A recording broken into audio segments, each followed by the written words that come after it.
I'm the computer hacker and IT whiz. Yeah, I'm Treacherous Tony. I deal illegal drugs and pills. Party pooper, be safe. Sergeant Be Safe is here. Hello, I'm Sergeant B.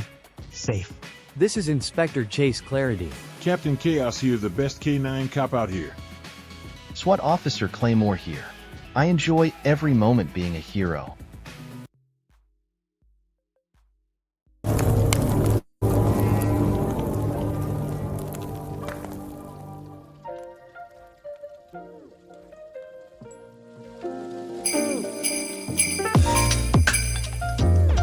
Yo!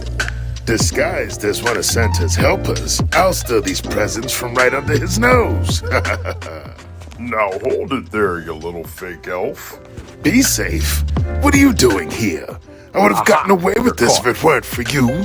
Sergeant Be Safe, you've been a very good boy this year. Hello, Santa and Robbie Blind. I knew you'd be in this area right about now.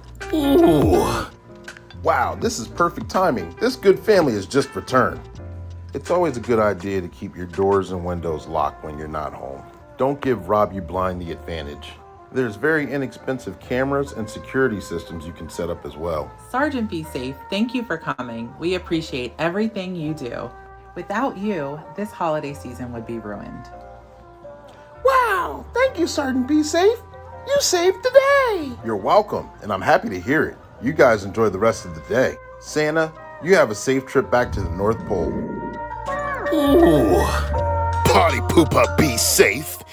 No gifts for you, Robbie Blind. You'll be put away this holiday season. Sergeant Be Safe wants you and your family to have a safe and enjoyable holiday season. And that's your tip of the day, to have a safe holiday. Merry Christmas. Oh, ho, ho, ho, ho, ho, ho.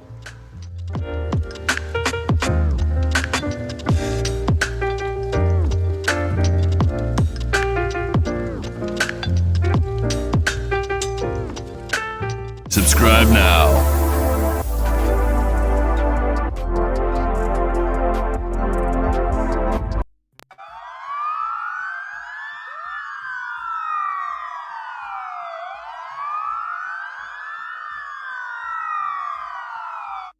Welcome to Black and Blue, the podcast that brings you the untold stories behind the badge. Every week at 7 p.m. Eastern Standard Time, we dive deep into the lives of our unsung heroes, the first responders and law enforcement officers who put their lives on the line to protect us all. So join us as we humanize the badge. We shed light on the incredible individuals who wear it proudly. From rookies just starting out on their journey to seasoned vets with years of experience, even retirees who continue to make a difference in their communities. Come with us and discover the trainings that mold us.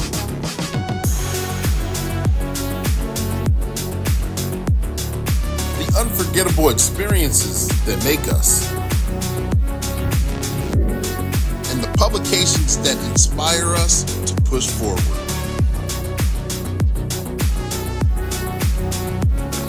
So buckle up and get ready to embark on a thrilling journey through the lives of those who protect and serve.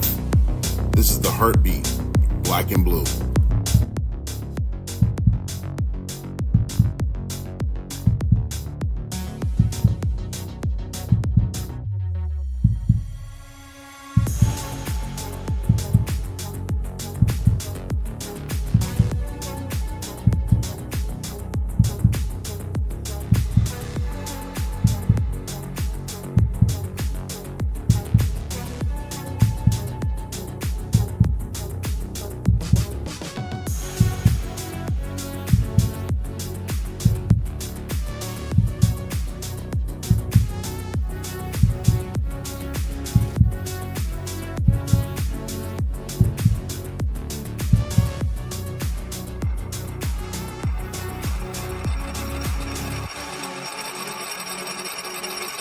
Black and Blue, where the stories behind the badge are true.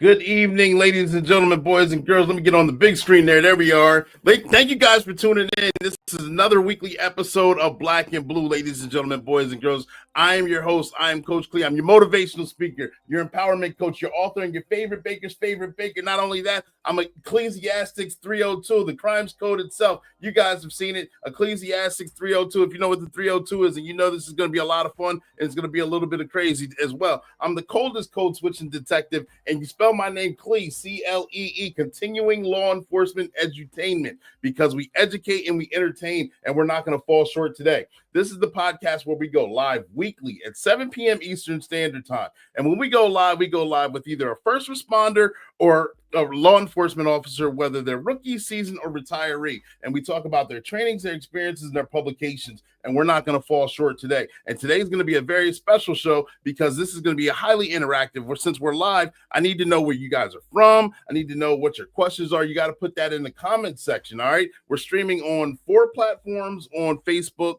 2 on YouTube, and 1 on LinkedIn, and it's going to be uploaded on Spotify once this is all done as well. So therefore, I'm saying the comments are important because our guests decided to bring some giveaways, and the only way we can give the giveaways away is we have to know who's on here. Okay, so make sure you keep the comments up, you keep the engagement going, you get the likes going, you tag, like, share, subscribe, and we're going to have a lot of fun.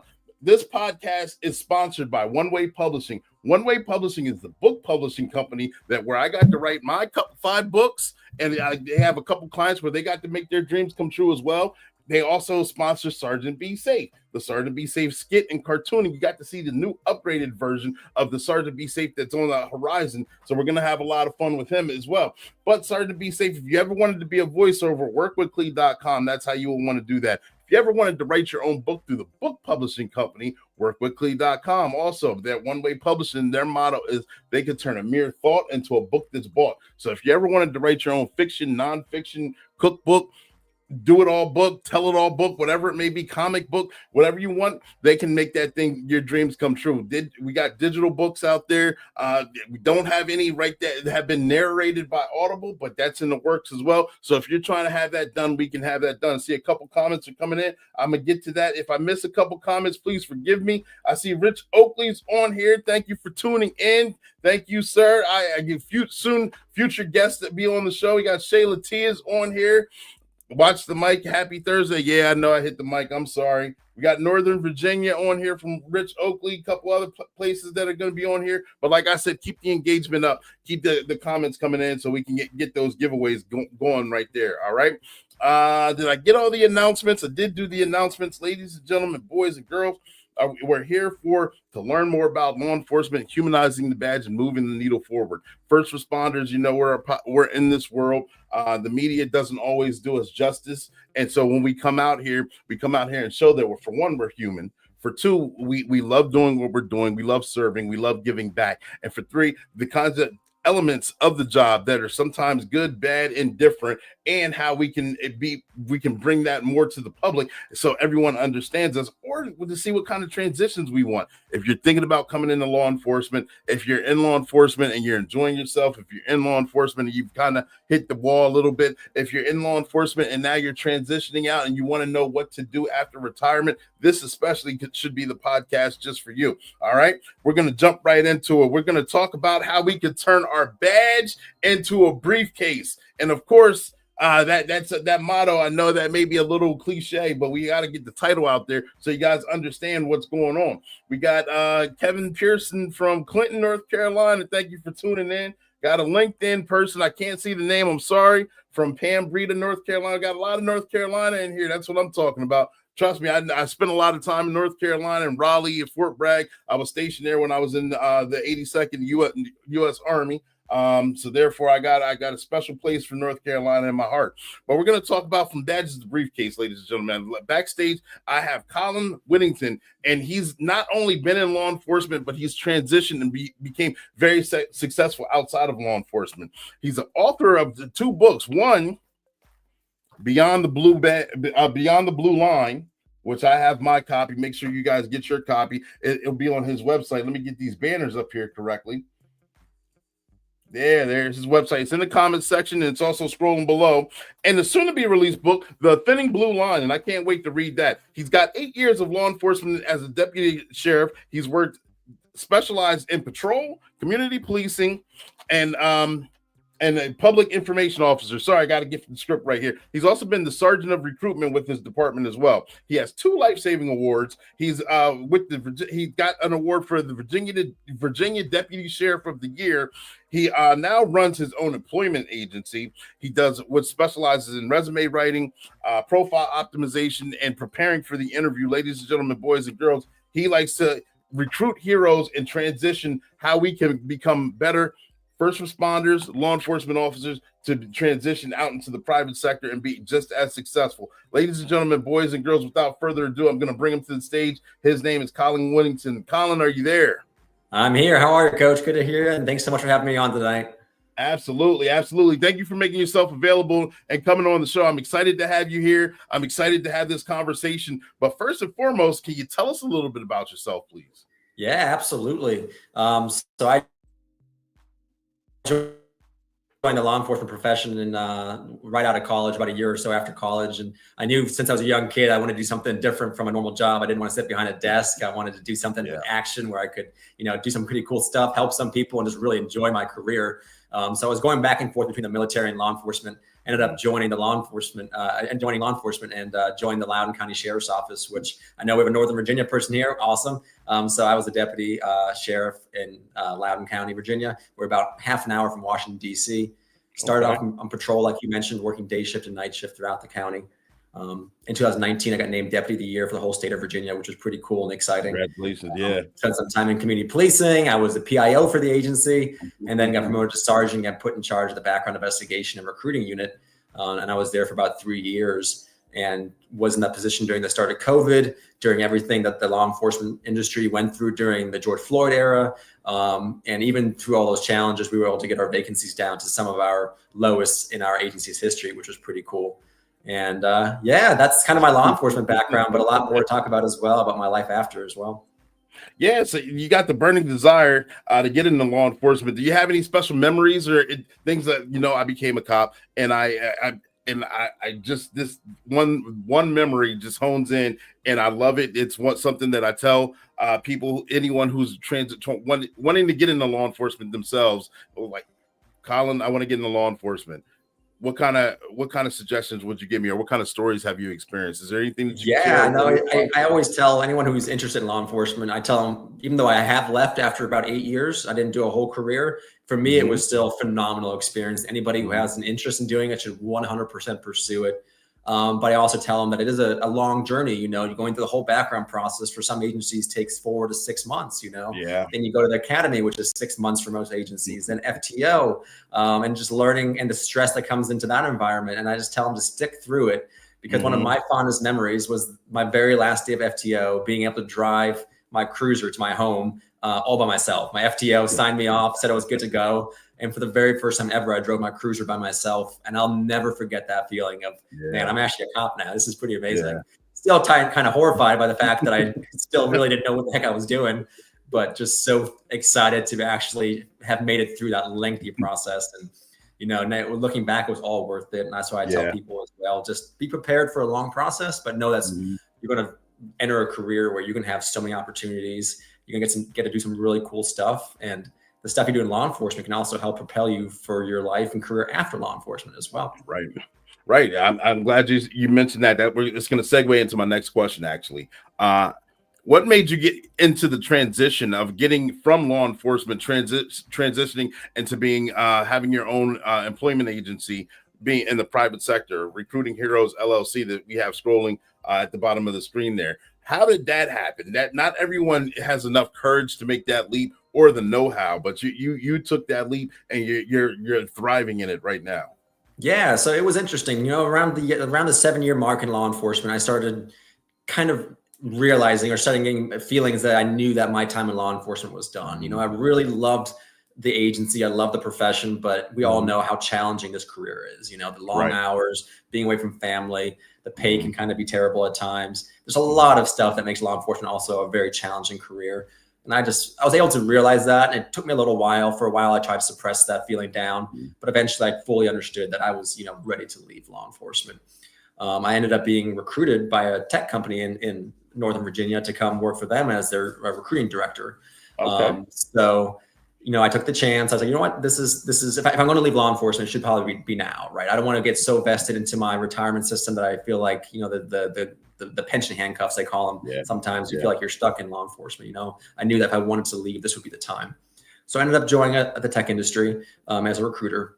Okay. And I joined a company that I ended up not being fully aligned with morally, ethically. It just wasn't a great company, But as you already know me on LinkedIn, and some of the people might know me as well, I'm very active on LinkedIn. I kind of tell my whole story on there. Mm-hmm. And when I made that transition to the private sector, I started, explaining about my process about leaving law enforcement and what I've been going through and what I'd experienced. And I started getting messages from police officers, deputy sheriffs, military veterans, you name it, from all over the country. People I'd never met before, never spoken to before, and they had seen, me posting about my transition. And they just started reaching out and asking for help, asking for general advice, asking for help looking at their resume, suggestions on how to make that next step. So I started helping a few people here and there, and it was all just kind of free things, just free advice, free help where I could. But it kept getting more and more. I think I would help one person who would tell two of their friends to reach out to me. It was kind of snowballed on me. So then I started realizing what a need there is for this service. I looked into it a little bit more. Like the military, they have their transitions assistance program. It's not perfect by any means, but at least it's something. Law enforcement, we really don't do anything to help our officers prepare for the next section of their life. So I decided to start my business, which is Recruiting Heroes LLC. And I started it. I have no business background. I've never taken a single business class in my life. So if you don't know how to start a business, but you want to, just do it. It's so awesome. It's been an amazing journey for me. And it's always been learning something new every day, because I definitely had no background in it whatsoever. But I started the business with the full intention of it staying a side hustle forever. That was really my expectation. Oh, wow. Okay. I thought I'd, help a few people here and there, a couple of hours a week, helping with resumes. Maybe if a company needed help with recruiting, I'd help them as well. That was my plan, right? The plan was to do that and keep doing my full-time job. Within about 3 or 4 months, maybe even less, I was so busy with my side business that I couldn't keep up with that and my full-time job.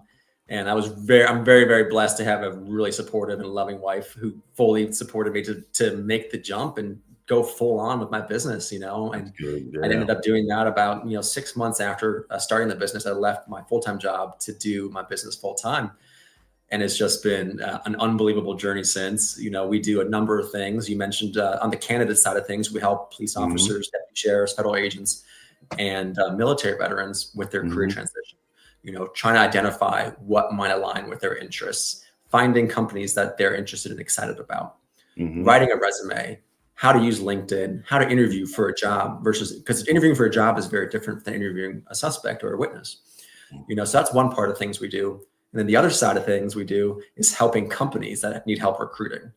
And we specialize in trying to find candidates for these companies that are either military veterans or first responders. So that kind of sets us apart from other recruiting companies that kind of recruit anybody. We really focus on hiring of recruiting heroes, as I call them, the people who serve our country and our communities. Absolutely. And it's been awesome. I've gotten a chance to work with some, small companies that are still finding themselves, as well as massive corporations. Wegmans has used our services. Allied Universal, which is like the second largest security company in the entire world, has used our services. And it's just been awesome to see how many companies out there really want to hire vets and cops and other first responders.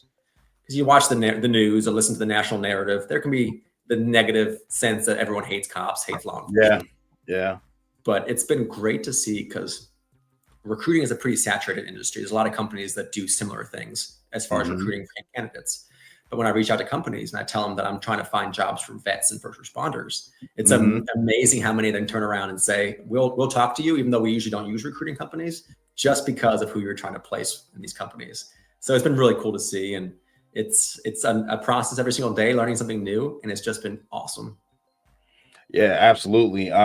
And I know we were talking before we actually went live, and I think it's a great organization that you've created and the company that you have. Therefore, I know I get a lot of people who come, and I was curious myself in the process of how do we transition out of either law enforcement or being a first responder or the military into the private sector if we did want to work maybe another career, or after we retire do some work somewhere else, or even transition out because we no longer have that burning desire to be where we're currently at and want to do something different. But you don't know. Again, we go through the academy, we do FTO training, we work out, we're physically fit, but we never really worked on the resume writing or understand the process of it. Don't know how to transition what we've learned from on the job training, from being like we said, marriage therapists, referees, used car salesmen, investigating suspects, and anything, following up on accidents, accident reconstructions, things like that. All of that is transferable into something specific in the private sector, but we just don't know exactly what or how to get from A to B. And you're the fixer, for a lack of a better term, to actually be able to transform what we have into using it in the private sector where it's needed. And I like that you actually have companies that are looking for vets to actually pick up because of the skill sets that we have. Yeah, it's fantastic. Every single day I have a chance to talk to numerous police officers, deputy sheriffs, you name it. And there's usually two things that I hear, two themes that I hear quite often, which are pretty sad to hear. The first one is that the people I talk to feel they serve in law enforcement, but none of their skills, they can't possibly be a good fit for the private sector. Right. I can't possibly do this. There's just no chance. And then the second one is, or technically there's three. The second one is that they feel like if they can transition, it could only be into a security or an investigative type of role. Yeah. And that's certainly not supposed to be, me talking down on those industries. Those industries are fantastic if you want to do that. But the last thing I want is someone who served their community for 20 years to take a job that they don't actually want to have just because they feel like that's all they're good for. As you mentioned, in law enforcement, we have so many transferable skills that you've gained throughout your years in law enforcement. The ability to communicate, that's something this younger generation now can hardly do anymore. But as a police officer or deputy sheriff, you're talking to strangers every single day. You're going to calls for service, and within seconds have to build that rapport with somebody. If you don't, it could turn a situation into a violent situation, right? Absolutely. So your ability to communicate is fantastic. You can deal well with pressure. You can write reports. You have analytical abilities. The transferable skills are just so immense. It's just all about how you articulate them and articulate them to the private sector. Just as how you want to articulate the elements of a crime on a report or while you're testifying, it's the same thing. You want to articulate your skill set. And one of the other themes I see quite often with officers is that they wait until the very last minute to start planning, their career transition. You mentioned that you still have a couple of years left in law enforcement, which is great. But what I encourage officers to do, and even people in the military, other first responders, start considering your next career about 3 to 5 years even before you want to leave. And there's numerous reasons why. It prevents the last minute rush. So many officers, I get calls from people who tell me that they've already retired and now they're trying to scramble to find a job. Or they're retiring next week or next month. And all of a sudden they're leaving themselves a very narrow window to try to find a career that they're actually aligned with. And many times they then have to scramble and take a job that they don't actually want to have because that's what they can find in that short amount of time. Right. If you start planning about 3 years out, you can start using resources like LinkedIn, Indeed, other job boards, and start doing research on jobs that are out there and what these companies are looking for. So I actually have an exercise I have my candidates do. I ask them to write down between 5 to 20 things in their career that they've really enjoyed doing. They shouldn't be job titles, like not police officer, not sergeant. It should be investigations, or I really enjoyed training people. If you're in the admin side, I enjoyed recruiting or accreditation. Write those 5 to 20 things down. Then go onto LinkedIn, go on the job board section. And on that section, people think they have to only type in job titles. But in fact, put in skills or interests as well. So let's say your interests are firearms. Put firearms in there. Hit search, and it'll show you every single job in the world that has the word firearms somewhere in the title or in the body of the paragraphs or the description. What you can do is start seeing what kind of jobs are out there that might align with your interests. And even more important, you can start seeing what these companies are looking for as far as requirements and qualifications. If you see that the companies that are hiring for people with that skill are consistently looking for candidates that have this certification or this training. Yes. You now have 3 years to work towards that training. Right. Let's say the training takes 6 months to complete. If you've discovered that the week before you retire, you're 6 months away from ever being qualified for that job. But if you start 3 to 5 years ahead of time, it can be a phenomenal experience for you. It can help your law enforcement career, and it can also help you be a phenomenal candidate when it comes time to leave. So that's my big thing I always push candidates is, number one, you're absolutely qualified to pursue any career you want to do after law enforcement. And number two, start as early as you can. It makes perfect sense. I'm glad you broke that down and explained that way for those of you that are on here having that same question, like most of us all do. Got a couple comments on the floor. Shayla T, that's amazing.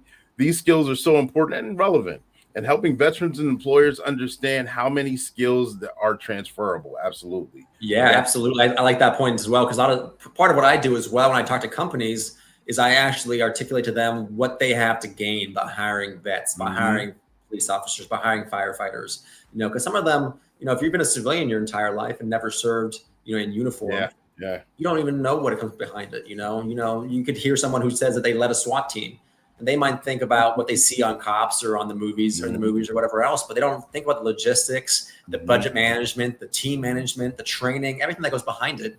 And it's teaching them to also understand that a lot of the skills that these people have, would be really valuable to these organizations. Exactly. I remember not being on the SWAT team, being on the task force team, the narcotics team, and we're going to go do a buy bust. And it was my turn to run the show. And I'm like, this is great. This is a lot of fun. And then the sergeant came, where's your ops plan? I'm like, what? Like, and you learn by doing, and had to come up with the ops plan, had to, plan A, plan B, the contingency plan. Where's the closest hospital if someone gets injured? I'm like, I don't know. Then you need to start thinking about this while you're trying to do the buy bust. You have to plan out each individual step. And it got me thinking, instead of just being on the team and reacting, to also being a team leader also, so to know what steps are needed. So no matter, you can fill in any role at any time. You're exactly Yeah, exactly. Right. There's so many things that we take for granted when we're in law enforcement or when we're talking to other cops or whatever. We use a certain jargon, right? We know what goes behind being an FTO. But if you just mention, if you put on your resume that you're an FTO, or even if you write out field training officer, that by itself is not enough, because a normal civilian will not understand the complexity of what you've done there. We don't really use the term project management in law enforcement. It's not really a term that we use. But as an FTO, you really are a project manager. You're taking a project, which is the trainee, and your end goal is to make sure that this trainee can finish his or her training and be a solo officer. And you get from starting point 0 all the way to the end point, and you have to make up steps all the way along the way. You have to address issues, address training performance issues, find ways to get through to them if they're struggling with a certain thing, and really reach the end goal. So there's so many skills that you've already gained that you just have to learn. Just think of it through a civilian's eyes and not through your background as a cop. Write it out as if someone has never served in law enforcement, because then chances are the people who are going to read your resume, look at your LinkedIn profile, interview you, will have no background whatsoever in law enforcement or the military. So sometimes you have to really spell it out for them, what you've done, to really highlight. Yeah. I've never been a project manager before by that title, but I've done everything a project manager is required to do for this role. That's interesting. I never thought about it like that. I've FTO'd at least 4 or 5 officers throughout the course of my career. Never thought of it as being a project manager. I'm thinking about it differently. The world just opens up even more. Yeah, I always say, if anyone's been an FTO, even if they only trained one person, make sure that's on your resume. The skills that you can highlight from that experience are so valuable to the private sector that you make sure that you, even if it was one rookie 10 years ago, still try to find a way to articulate on your resume. And we can talk about resumes as well. Resumes are so important in the private sector. In law enforcement, we don't really use resumes. When I was in backgrounds and recruiting, we had candidates submit a resume with their application, but I don't think I ever looked at one for more than 3 seconds, right? Because I was looking at their application as well as their screening questionnaire. That's all I really cared about. Do they have anything disqualifying their background? Are they 21? Are they a U.S. citizen? Like the general requirements, because then I would know we would interview them and put them through fitness tests, and the resume just didn't matter. And you might have to put a resume in for a promotional process, maybe. But for the most part, they're going to look at your employee file. They're going to look at your performance. They're going to talk to your supervisors. They're going to see how you test on the assessment and how you interview during whatever interviews you do in the promotional process. So the resume really is not important. So it's not really surprising that when I look at resumes from police officers, they're usually pretty terrible. I've had the opportunity I've probably written over 300 resumes now for police officers, and I've done them for entry level, for patrol officers, all the way up to chiefs of police and sheriffs. Okay. They all suck equally, to be honest with you. That's good to know. Again, resume writing, like any skill, is something you get better at the more you practice. If you've never written a resume, or you haven't written a resume in 20 years, I couldn't expect anyone to be a good resume writer if you haven't done it. But there's a lot of resources out there, my book being one of them, where you can learn a lot about the process of writing a resume, and you can always reach out to me as well. That's it right there. We can talk more about the book later as well, but I wanted that to be a big part of the focus of the book, that as well as LinkedIn. Those are two areas that have become so critical in the private sector. Anyone who's currently applying for jobs probably knows that the job market's pretty rough right now. It's not the greatest it's ever been. I think it will get better, but it's challenging. But you have to have a strong resume, and you have to have a strong LinkedIn if you want to have a chance whatsoever in doing well in the job market. They say a recent study came out saying that the average time a recruiter looks at a resume before deciding whether or not to move forward with you or not is 7.4 seconds. So you have 7.4 seconds to win them over. And that's a lot of it's how your resume is structured, how it looks, and the content in it. And then after that, they say that a recruiter will actually look at your candidate's LinkedIn profile for more time than their resume. So if you're not on LinkedIn, which I know a lot of cops are a little nervous about social media, LinkedIn's different. Check it out. If you don't have a profile yet, let me know. I can help with that as well. It's a great resource for you. Yeah, like we were talking backstage, LinkedIn is our favorite profile for meeting executives, for like how I get individuals to come on the show. I know cops and first responders shy away from social media, period. We don't like to put our likeness out there. We don't like to put what we do when we're off. We don't like to put family. I get it. Trust me, I do, because it's a long, hard journey for me. But then putting yourself out there also, you don't know how many other doors open up that lead you to get you in front of the right people, get you in front of the right board members, whatever it may be. It's an important tool, and I agree with you wholeheartedly. It really is. Yeah, and anyone who's thinking about joining LinkedIn, don't wait until right before you want to retire or start looking for the job process, because LinkedIn becomes more and more powerful the bigger and stronger your network is. So let's say after this podcast, you go back to LinkedIn and you connect with me and you say, "Hey, Colin, it's great hearing you talk tonight."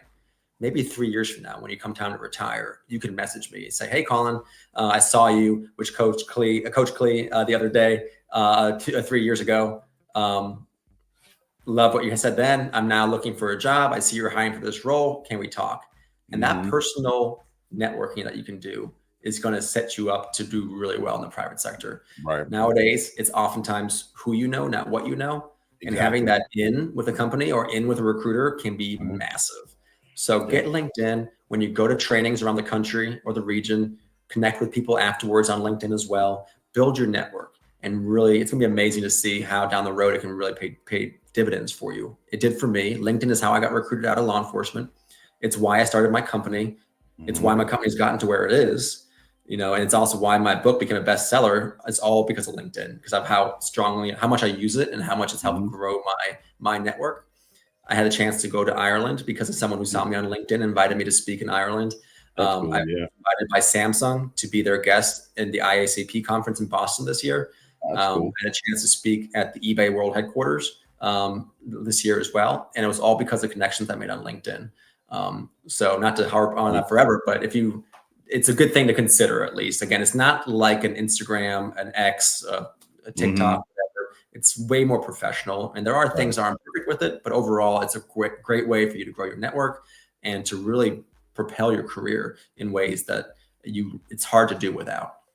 Gotcha. Hey, well, congratulations on all the speaking platforms that you've already completed and that you're on the process of being invited to, or on the way to plan for. That's extremely, that's a good feeling to actually be on LinkedIn, and because you're trusted, you have individuals that you made the connection with that are inviting you out to see the value in you and want to hear what you have to say and utilize your services. So congratulations. Right. Yeah, and it's good. I really every single day try to do something that scares me. Right. So like the first time I gave a presentation in front of a large crowd, and a bunch of chiefs and sheriffs, the guy was pretty nervous, and I'm pretty sure it showed as well. Because you're nervous, you speak a certain way, you might like stutter over your words, you name it. But then every single time I go out and do it again, I get a little bit better. And I start learning, oh, this didn't go as well. Let me try this next week. And you always get better. And that should be everyone's goal. Always, every day, try to find a way to improve yourself, and always trying to find a way to work on something that means a lot to you. I know law enforcement is a very identity defining career. I know I did. I put my whole heart and soul into law enforcement. Yeah. The big thing is I always try to tell people, don't focus, obviously work as hard as you can in your job, be the best cop you possibly can be, but also think about what else you want in life. Whether it's to write a book, be a speaker, start your business, be the best dad possible, be the best mom possible, be the best sibling, whatever it is. And every day take small steps towards meeting that goal, whatever it is. People ask me about, how I was able to write a book while running a business, while doing 10 other things, and then I always tell them it's 500 words a day. Every day, no matter what's going on in my life, I write 500 words. And some days those 500 words are awesome, and some days they're complete trash. But every day I write 500 words, and if you do that every single day throughout the whole year, you're going to have 180,000 some words, right? So depending on how long your book is, that's probably at least one book, if not 2 or 3. And again, that's just one example, but whatever it is, every single day, try to find something to move you along. Gotcha.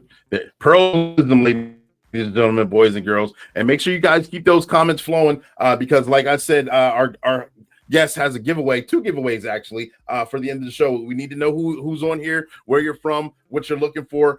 Get your questions out there, so that way when we come back, we're going to skip to a Sorry to Be Safe cartoon commercial quickly. We're going to come back and talk about more about networking, talk about Beyond the Thin Blue Line, Colin's book, and also the giveaways. So stand by, ladies and gentlemen, boys and girls. We will be right back.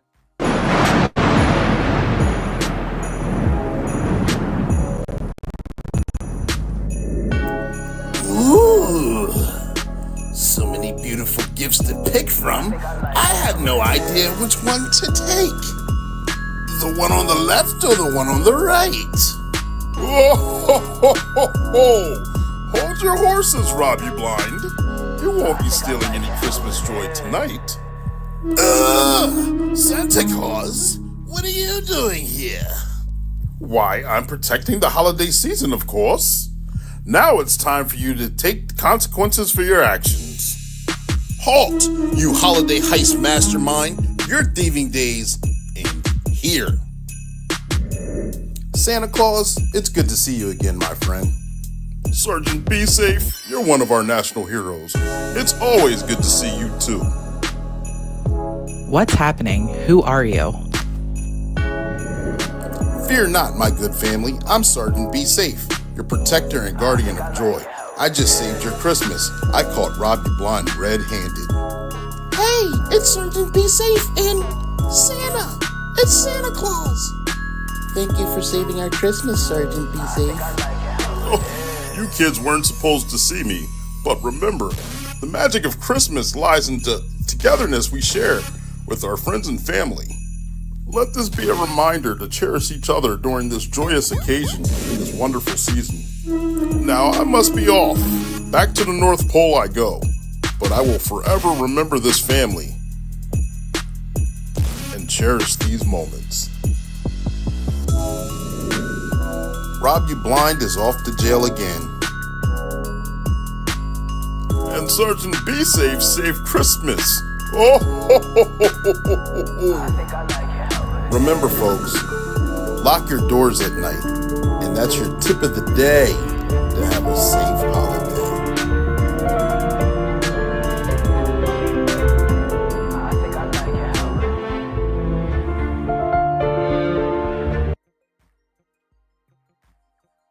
And we are back, ladies and gentlemen, boys and girls. We're back on the screen right here. We got Colin Whittington. We're talking about networking. We're talking about the transition for Recruiting Heroes LLC going from the badge to the briefcase. We've also got him. We haven't discussed his book, Beyond the Thin Blue Line. We've touched on it briefly, but I'd like to. How much of a guide is this for an individual who has no idea who you are or what you do, but they reach out and they read this book first and they become excited and they're like, I can see the transition. I see a certain amount of steps that I need to take that's in here. And they reach out and they can actually get coaching calls or get instruction from you, for lack of a better term, on how to engage themselves, how to craft their resume to actually be more formidable for a civilian job. Yeah, so it was interesting. Like similar, like how I'd never have any business background whatsoever. It's the same thing with writing as well. I never wrote anything besides like school essays or whatever else before I started this book. I started realizing that I was getting, a lot of requests for help, which was awesome to see. But then I started the more I've gone along, the more I've realized too how like short time is, right? You can really get, there's only so many hours in the day. It's only so many people I can help in one day. So that's when I started writing down my thoughts and my strategies, my techniques and everything, with the hope of it, helping more people. And I wasn't sure if it was going to be a book or what it was going to turn into, but over the course of a few months, I started realizing I had quite a bit of information I wanted to share. And it's really, it kind of snowballed on me, similar to my business, and turned into a book, which is really great. But the book really, I kept it, it's pretty short. So I know my audience, cops don't love to read usually. Some of them do, not all of them, but a lot of them don't. So I kept it relatively short and it goes right to the point. So it's a book that covers, one of the main first chapters is trying to identify, industries that align with your interests. That's always a big thing. I get a lot of people call me saying, Colin, I have no idea what I want to do when I grow up, kind of deal, right? Yeah. Some of us join law enforcement profession at 21 years of age, some even 18, depending on the state and whatever the laws are in your state with joining law enforcement. So some of them never had a quote unquote real job before. Correct. Right. So then just figuring out what you want to do next is a big area of concern for them. So that's one big topic. I talk about resume writing as well, and just really spelling out what is the current best standard, best practices, what you can do to really highlight your skills and give yourself the best shot of being successful in the job application process. So how to write it, what to include, how long it should be, things to include, things not to include. I even taught people a free template that I created as well. So if anyone here wants a free template, let me know. I'm happy to send that out at any point. So that's one big section.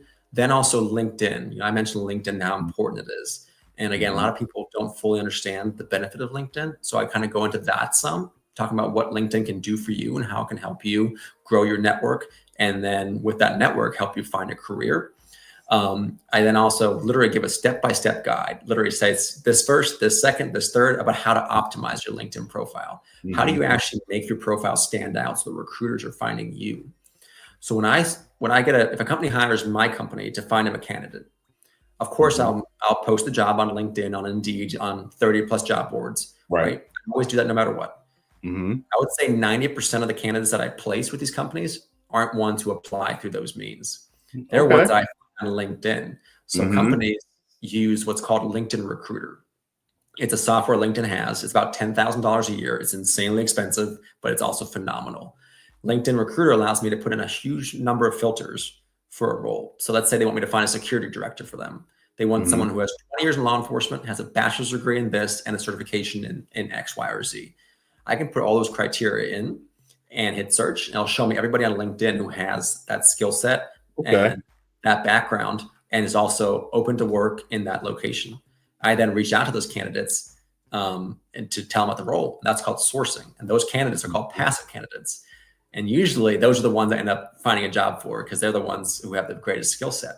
But I'm only able to find the people if they have that on their profile, if their profile is complete. If your profile is missing half of your achievements and the job duties, whatever else, I might never be able to find you on LinkedIn. So having a really strong profile is crucial. And I really step-by-step guide on that. It's do this, do this, do this. Next, I talk about how to use LinkedIn as well, networking, how you can actually reach out to recruiters, how you can reach out to colleagues, friends, and use that to get your foot in the door with companies. That way you're not just one of 100 applications. you're somebody who actually knows someone in the company who says, hey, John here's a great guy. You should talk to him, or Stephanie is awesome. She has background in this investigation skill. You should talk to her. And that will really get your foot in the door and propel your chances of getting a job. I then talk about interview training as well, interview techniques. A lot of us are not great at interviewing. We're good at interviewing suspects or witnesses. But when it comes to selling yourself, that's where a lot of us struggle. A lot of cops, might be cocky and, pound our chest in front of each other. When we get into a room in front of an interviewer, we kind of shy back and we try to be modest about what we've achieved. And the interview room is no place to be modest. You shouldn't be a jerk and you shouldn't be overly cocky, but you should be very proud of what you've done and really confident that you are the best fit for that job. And all the techniques in that chapter about interviewing is all about trying to show that every answer you give should have a purpose behind it. And that purpose is to show the interviewee, the person interviewing you, you are the best person for that job, and to not waste any interview question because every single one of them counts.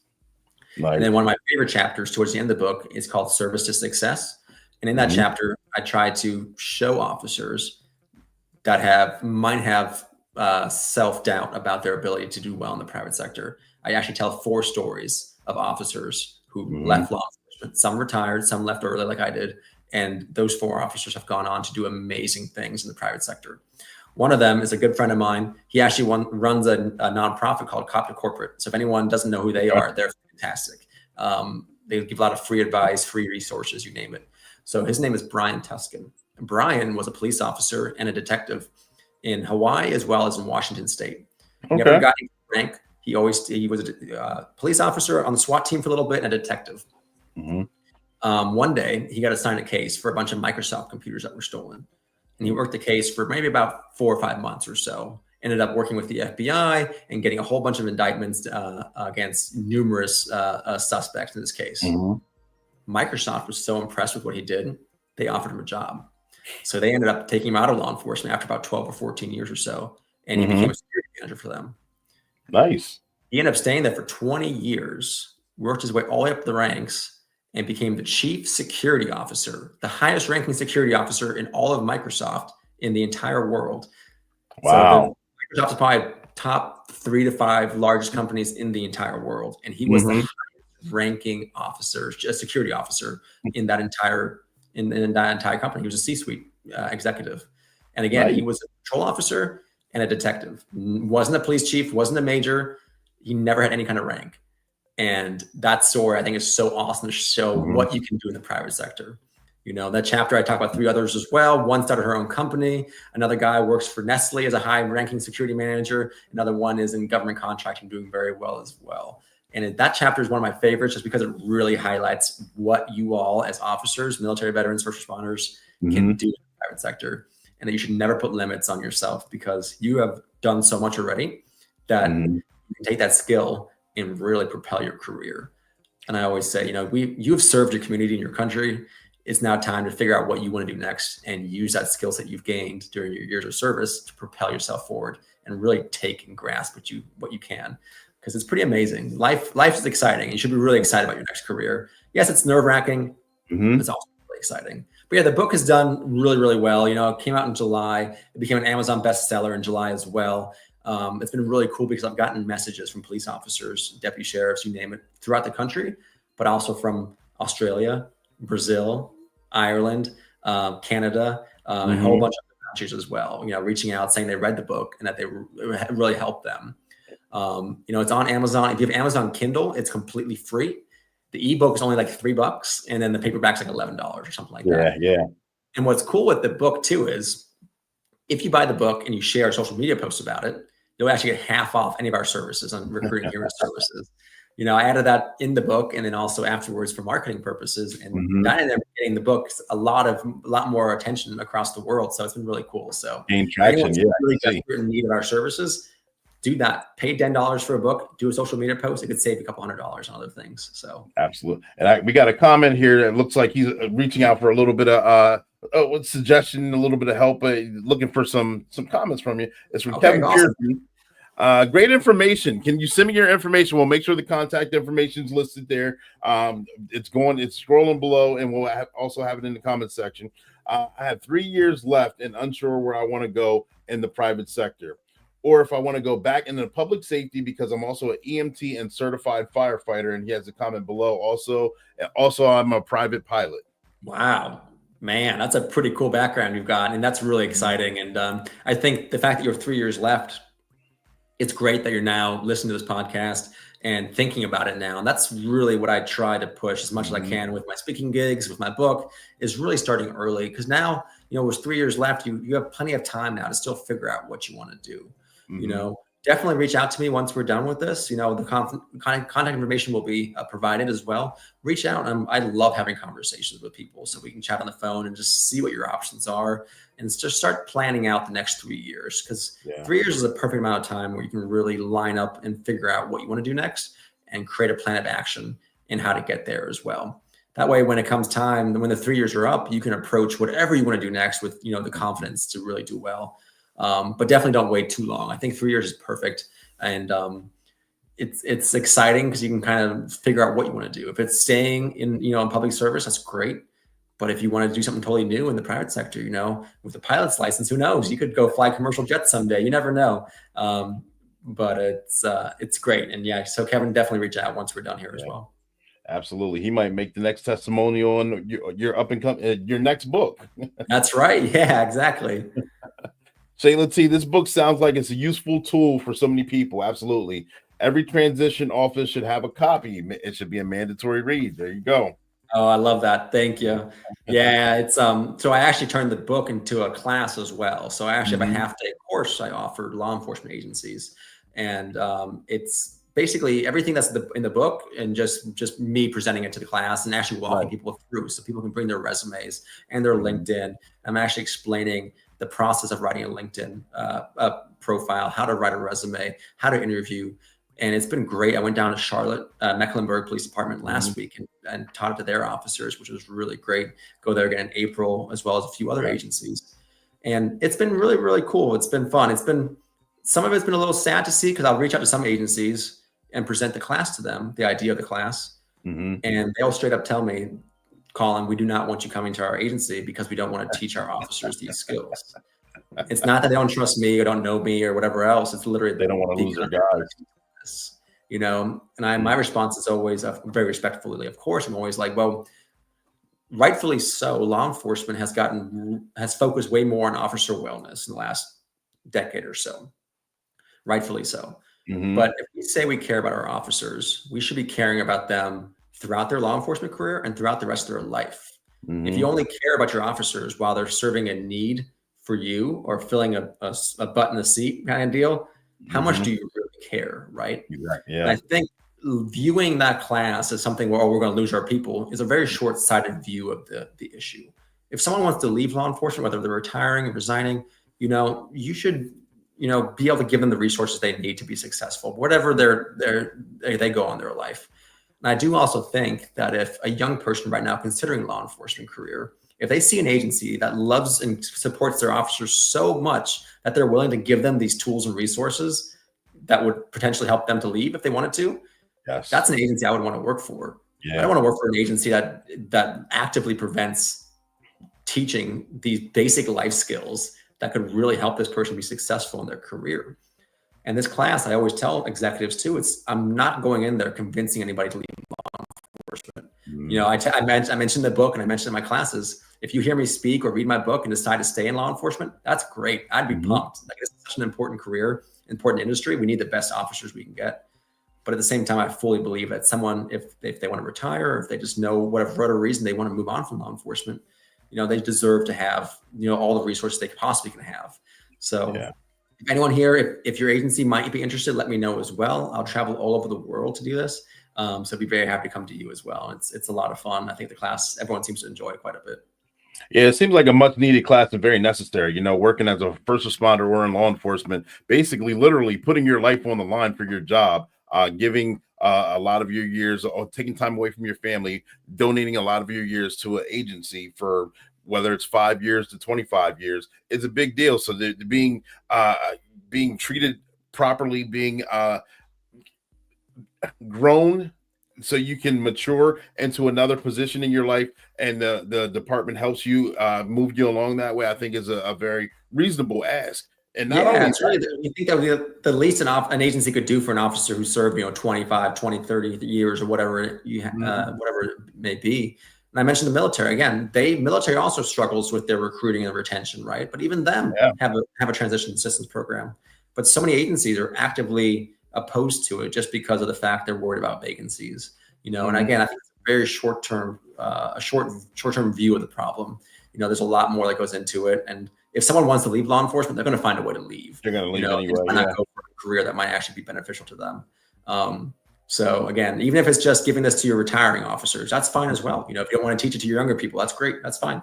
But give it to the people that have hit 20 or 25 years and already know they're going to retire in the next 1 to 3 or 4 years. Give it to them. That way they can be really, really prepared for the next stage of their life. I think, officers that give their blood, sweat, and tears to this industry, that the least we could do is send them on their way with all the tools and resources to be super successful in the next career.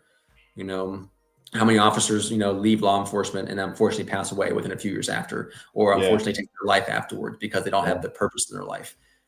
Help them with these skills so they can find a career that does give them purpose and does give them a reason to get up in the morning and to continue going on. I think there's a lot of things I think this class can really be beneficial for, and helping your people leave with confidence it's a huge plus. And I think it would be a really big recruiting tool for agencies as well if they market it the right way. And it's just the right thing to do. Simple. It's just the right thing to do.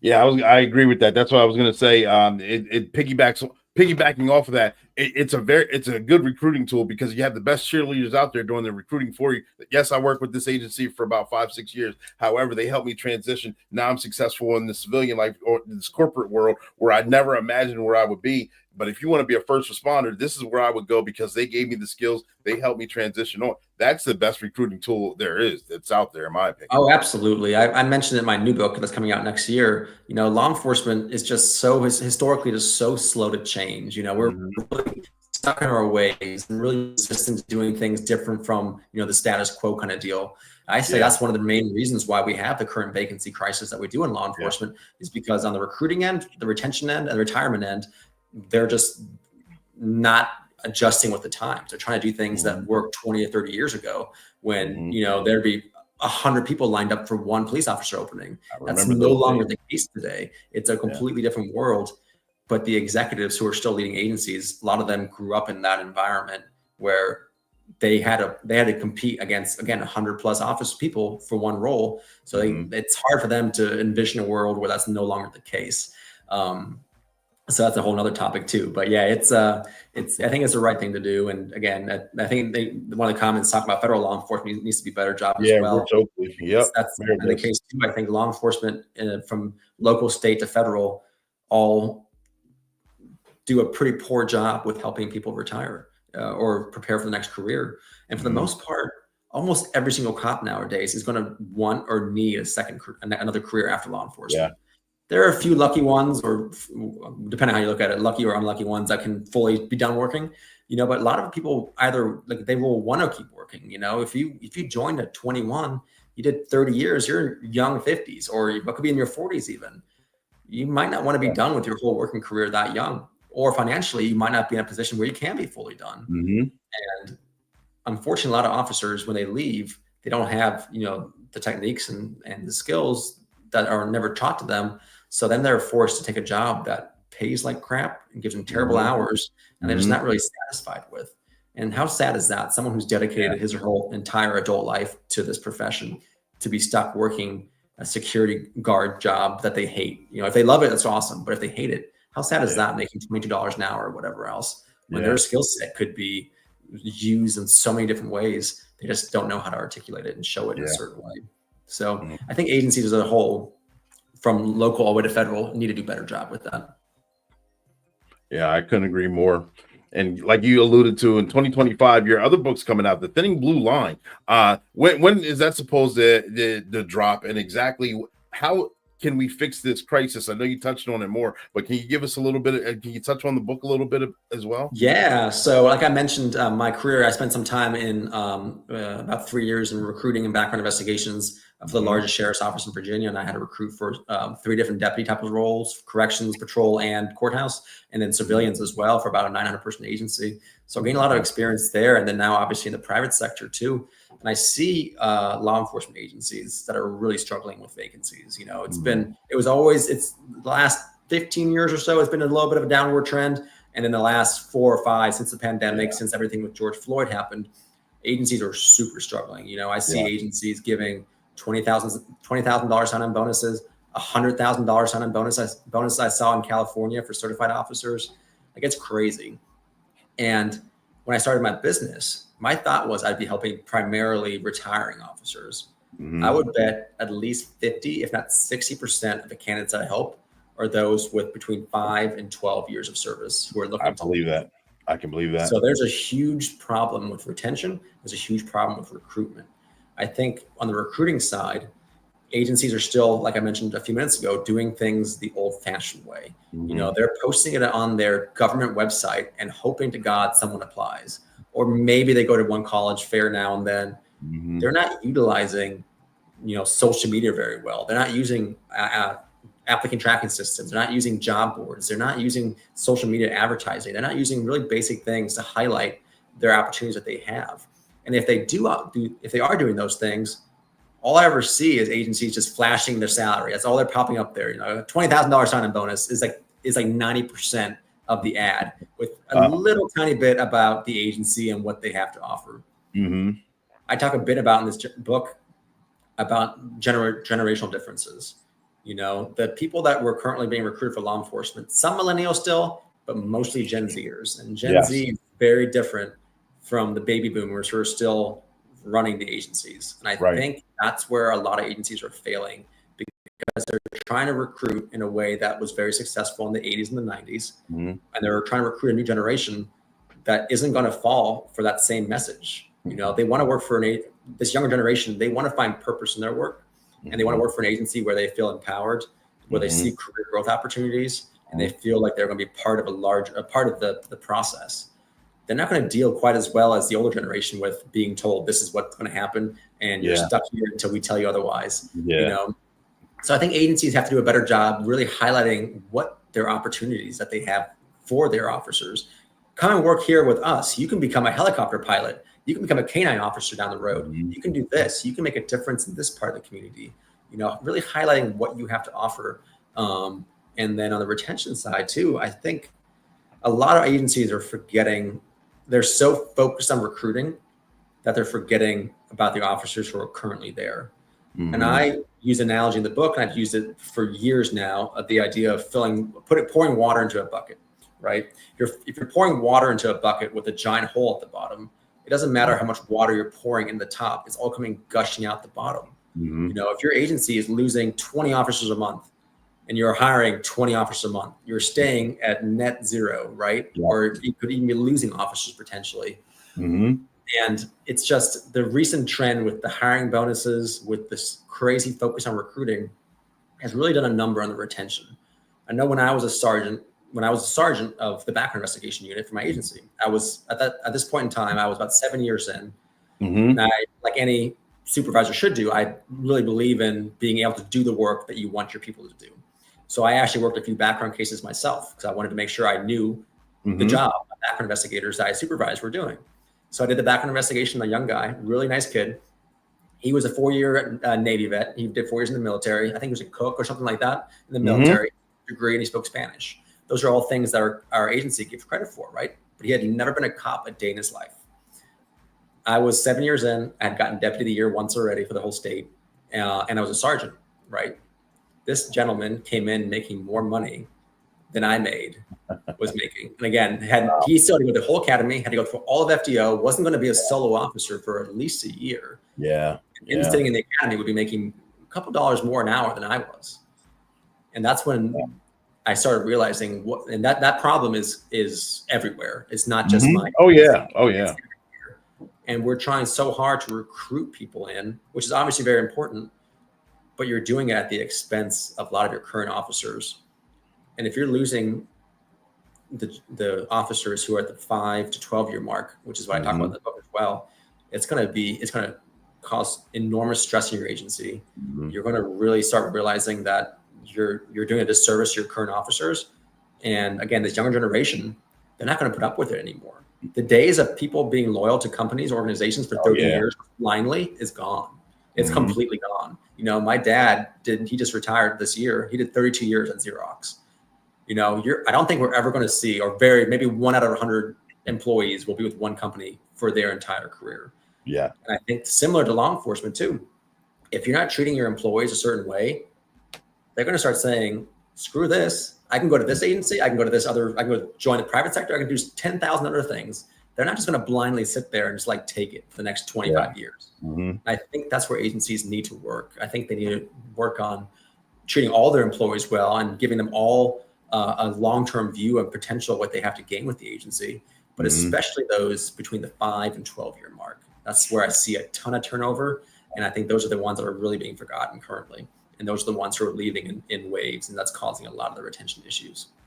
Yeah, I hear a lot of buzz from officers with those amount of years of experience, and I remember it would hit me from the 12 to 15 mark during my career. I'm like, I'm ready to go. I got burnt out. I don't know I don't know where I want to go from here. But you're hearing it from 3 to 5, 5 to 12 years. I'm like, wow, you guys are hitting it. You guys are getting it already. That's a huge red flag right there, just because it's happening a lot sooner. And Kevin Pearson, you beat me to his comment here. Agencies need to concentrate on the burnout more than they do the recruiting as well. Yeah, 100%. I was going to add that as well. I think it's in all law enforcement agencies, but mine for sure. I love my agency, and I still speak really highly of them. I had a great time there, but it was certainly a place where the better you did, you were rewarded with more work. Right? Yeah.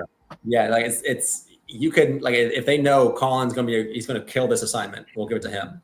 Oh, he's also going to do really well with this one. We'll give this one to him as well. And somebody who might be, you know, just skating by kind of deal will not be given the extra assignments, extra duties because, you know, they just don't trust him, you know. And then at the end of the year, that slacker or less productive officer, he and I will get the same raise, right?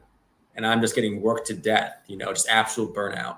I look back, a lot of the duties I was doing at the time when I left are now being done by 2 to 4 deputies now. You know, they literally dispersed my job to 4 different people.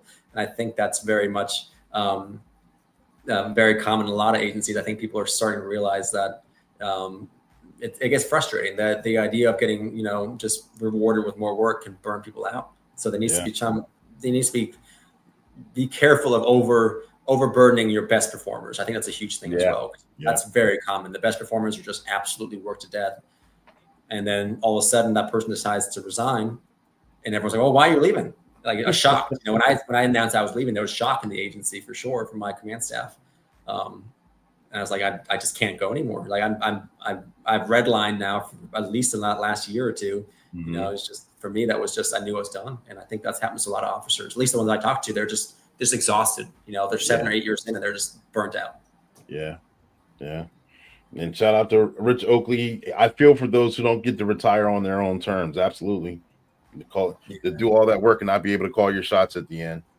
Yeah, that's a big thing that I try to always push with my book and my speeches and whatever else, is just, you know, set yourself up that you can leave when you want to leave and go towards a career that you want to do. And really, like Rich just said, go out on your own terms. How great is it to really be able to be, you know, the master of your future and like really figure out what you want to do next and have the ability to do it and not feel reliant on anybody else. It's a very freeing moment. And I think the ones who can really go after and find what they're passionate about, they can be really happy with that as well. Yeah. So if anyone's watching right now, and I know we still have the giveaways that you discussed earlier, or that you brought to my attention earlier, I should say.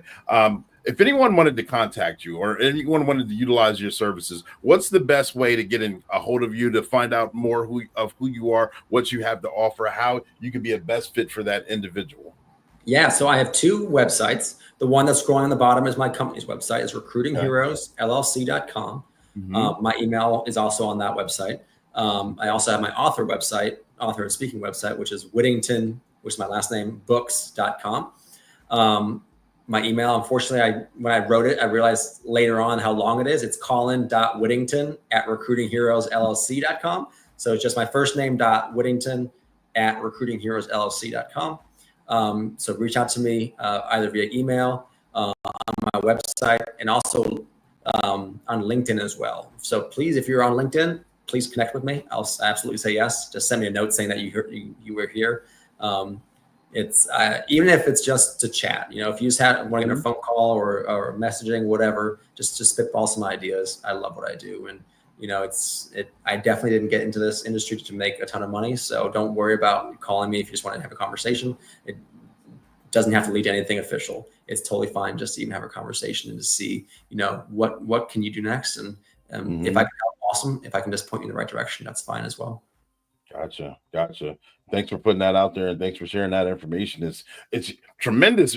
I know on this platform, I get a lot of retired guys that want to know what life is like after the badge, after the job. A lot of guys who are they can't wait to retire. They want to go fishing. They want to build that car. They want to sit on the couch and watch all the movies they missed for those 25 years. Then they finally get to retirement, and then after the first 6 to 8 months, they're bored. Not only are they bored, they miss the job, they miss the people that they've worked with, they miss those relationships, but they don't know what the future looks like.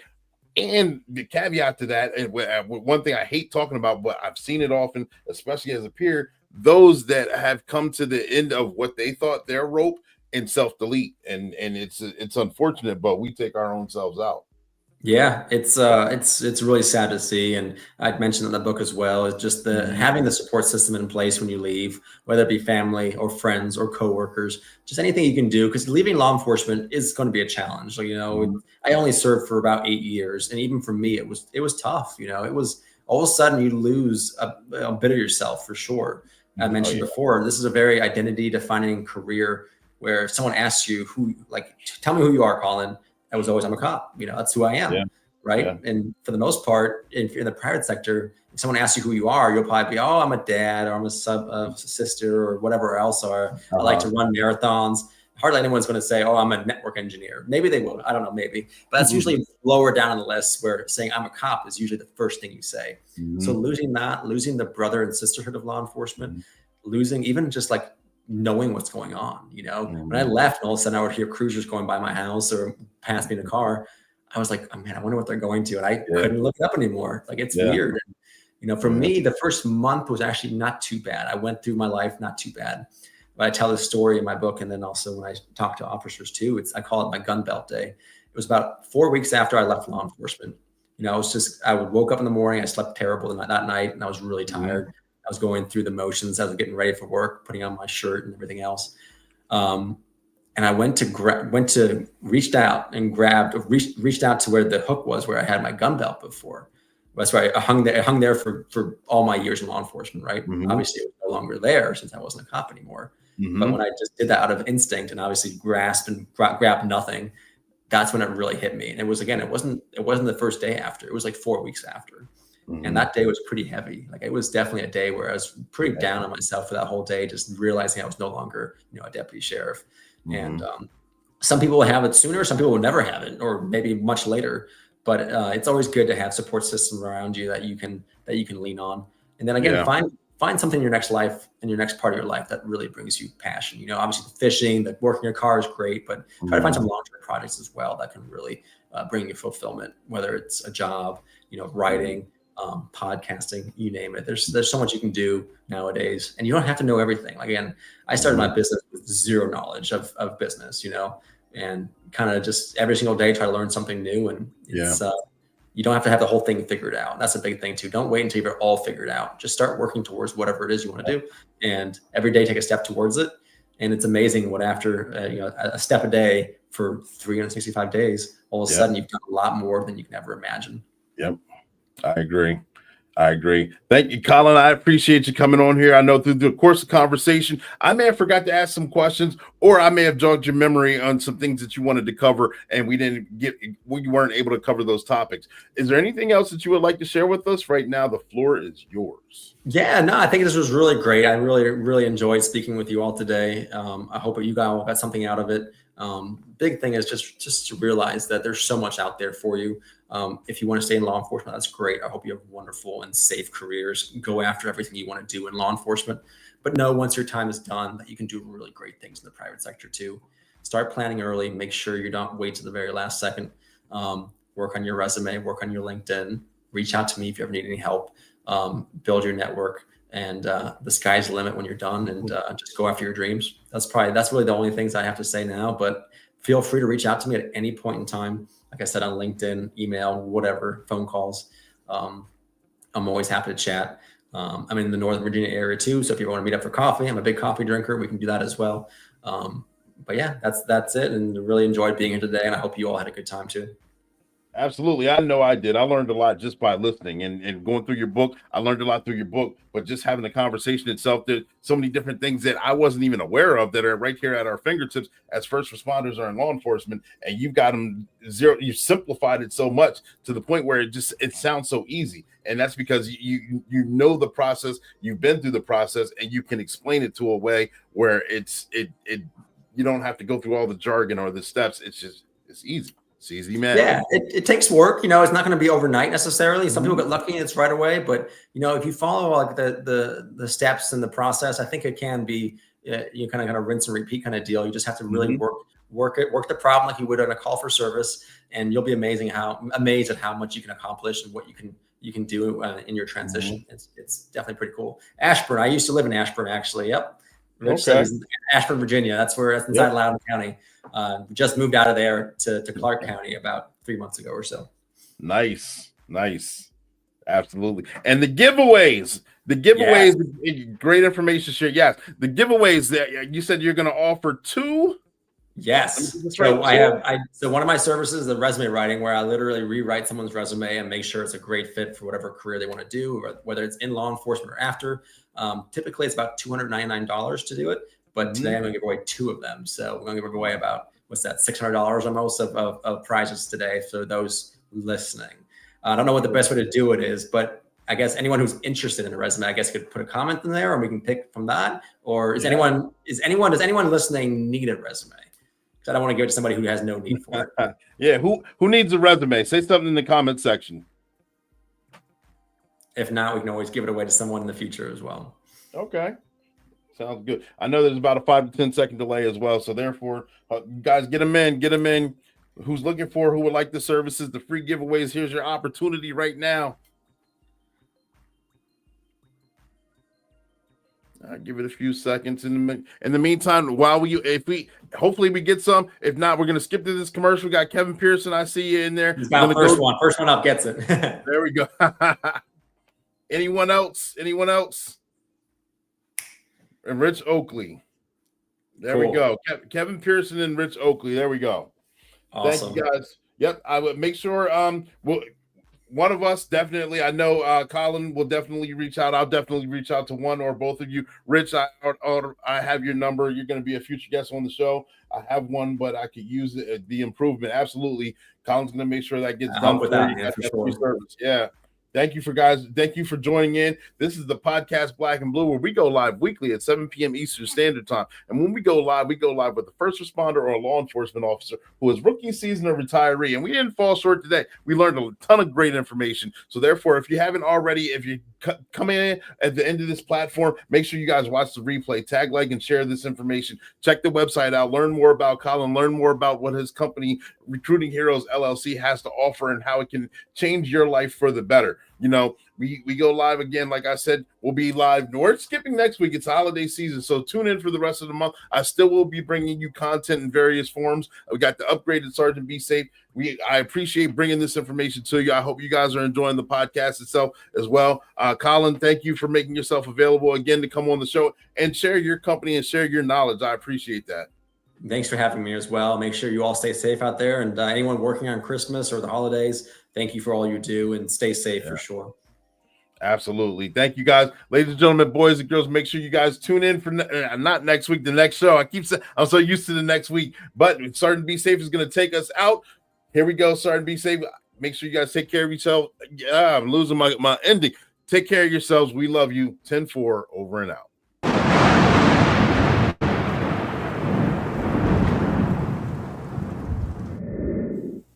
Oh Oh my goodness, I hate when these guys come here.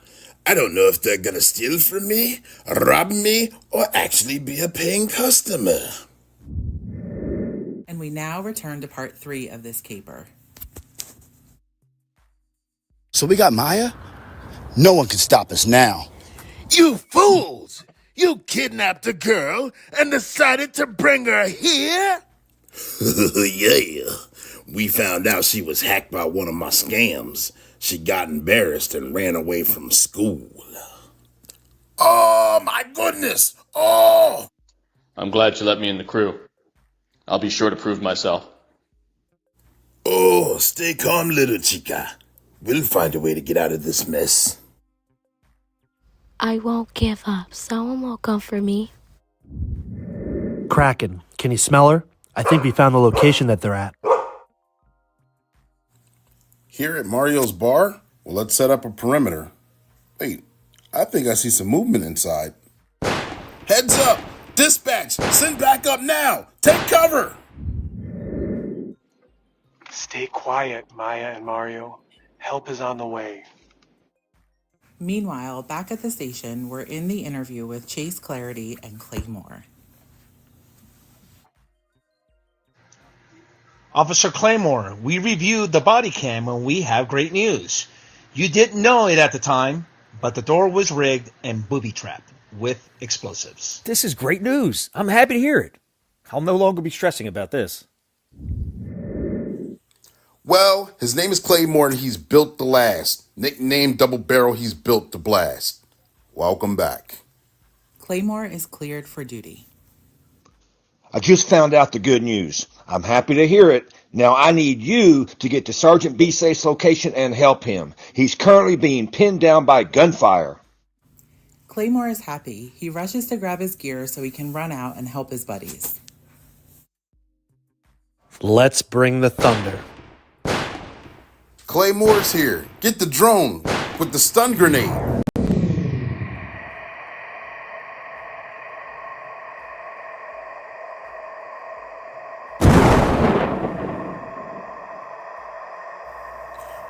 Nice shot, Claymore. You got him. The stun grenade fell on the goon and he fell out the window. Come on, little chica. Run. Rapido. Hands up, goon. Don't move. Thank you, Sergeant Be Safe. Maya, I'm sure glad we found you and that you and Mario are safe. The bad guys are still inside, so stay tuned for the next and final episode. And that's your tip of the day to get you on your way.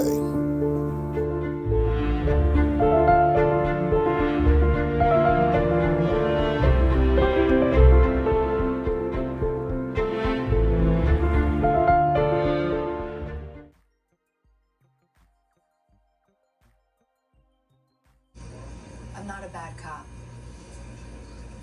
I never once said you were. It would be real simple if the problem was bad cops. It ain't.